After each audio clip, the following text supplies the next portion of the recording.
Chus táisih is mis bara. Tommy dún an is agus Tom so shed ar cool an chalk agus Tommy ag clachtan an port seo jig agus the Frieze or Frieze britches on him ar an port seo agus jig agus is port an bha an port seo anyway Tom ag clachtam a cúpla focail freisin Gaeilge agus well sin really. So I'm in I'm on trip to Donegal. I'm practicing music in a shed at the moment at the back of the house, and I'm going to try this tune called Frieze Britches Jigs, and it's a 4 or 5 part jig. I haven't counted the parts. Well known, notes widely available, and I'm just going to play it very slowly over and over again, maybe 2 or 3 times. I'm not going to talk too much about ornamentation. I've talked about ornamentation before. You should you know, just experiment with the ornaments. So you got harmonics, chording, double octave playing on it in the first part. So just for example, like, you know, if there's a long A, grace note it, or put in a kind of elongated grace note, a roll, well, concertina style, which is.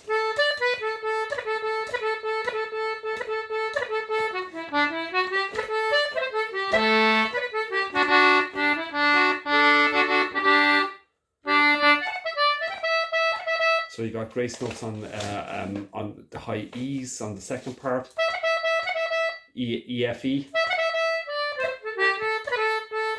On the A, D, B,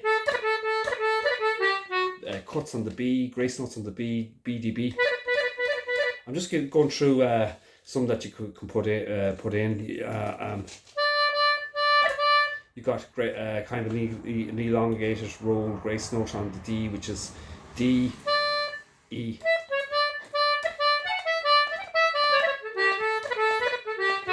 They're just samples of what you can do. You just take some of the ornaments, build them up, put the dexterity into your fingers, and then start adding them into the tune as you're playing. And you can change them from time to time. You can also use the bellows to accentuate, take out the ornamentation, and use the bellows to accentuate out the rhythm. You can lengthen notes, put in spaces as you're learning them. So notes of this tune is widely available. The only other thing I can say is just be dexterous in terms of your finger patterns, so that you can change where you're using the fingers. So for D, you've got low D's on. Obviously you got the D on the pull, but you also have it on the press.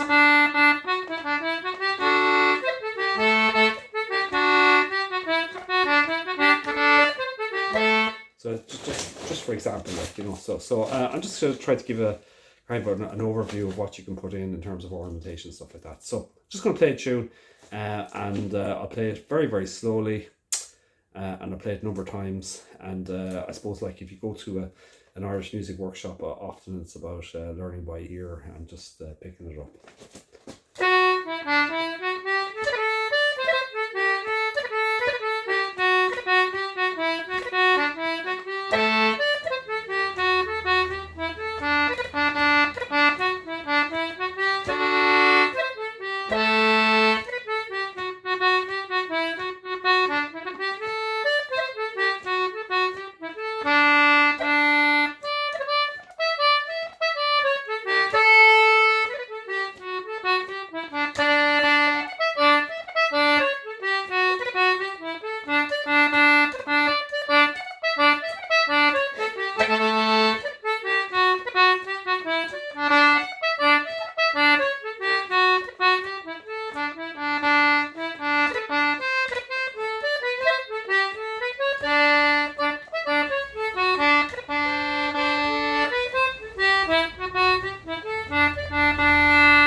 So I'm just going to take a break for a second. So I played it twice, but anytime I'm playing it, it just changes as you're playing it effectively in terms of whether it's ornamentation or slight difference. So don't get too caught up in any on it. And often there's kind of rabbit holes where you go down the tune and put in something that's not fully correct, and that's okay as well, because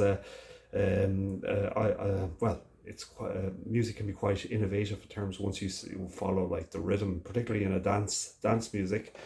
That if it stays within the rhythm, you can bluff it. I suppose is the best way to say it. I'm going to play very, very slowly again. So the Frieze britches, and I'm going to play very, very slowly again. And there's already, like, you can take out the ornamentation and just put, and which changes. There's lovely players now out there. There's lovely playing examples where you just focus totally on the melody and take out all the fancy kind of harmonics and ornamentation. So actually I'll play it once without trying to put in any ornamentation and try and focus on maybe lengthening notes, putting in pauses and stuff like that. So I'll try and I'll take out the ornamentation.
That's the tune where you start. You just strip out all the ornamentation, and then you can concentrate on just kind of the rhythm, and then the breathiness of the music by putting in pauses and lengthening notes, etc. So I'll play it very, very slowly now, just once now, and just regularly, very slowly.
Shinawil, the Breach, or the Frieze, the Frieze britches. Can't even pronounce it. The tongue twister. Shinawil.